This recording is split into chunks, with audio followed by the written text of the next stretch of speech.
নমস্কার। ভারত মাতা কি জয়।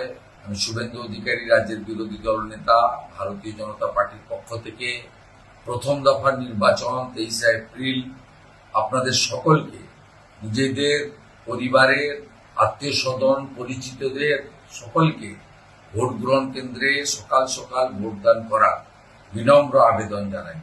এবং যারা পশ্চিমবঙ্গের বাইরে আছেন তাদেরকেও আবেদন করব, রেল দপ্তর, ভারতীয় রেল দপ্তর অনেকগুলি স্পেশাল ট্রেনের ব্যবস্থা করেছেন।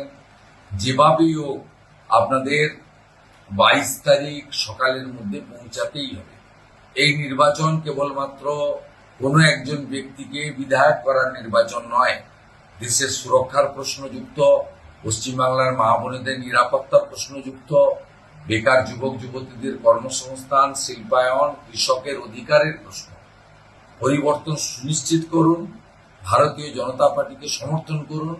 মাননীয় প্রধানমন্ত্রী নরেন্দ্র মোদীজি পশ্চিমবঙ্গের উন্নয়নের গ্যারেন্টি দিয়েছেন।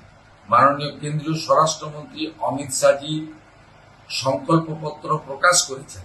আসুন, আপনারা 34 বছর বামফ্রন্টকে দেখেছেন, 15 বছর তৃণমূল কংগ্রেসের দুর্নীতিগ্রস্ত সরকারকে দেখেছেন, 5 বছর সুশাসন, সুরক্ষা, উন্নয়ন এবং প্রগতি, পশ্চিমবাংলার হিত গৌরবকে ফেরানোর জন্য সবাই সকাল সকাল ভারতীয় জনতা পার্টির প্রিয় প্রতীক পদ্মফুল চিহ্নে ভোট দিয়ে আমরা সবাই পরিবর্তন সুনিশ্চিত করি। সকলকে আবার একবার ভোট গ্রহণ কেন্দ্রে সকাল সকাল সপরিবারে ভোটদান করার আবেদন জানাই। বাইরে যারা আছেন তারা ফিরে আসুন। নমস্কার। ভারত মাতা কি জয়। বন্দে মাতরম।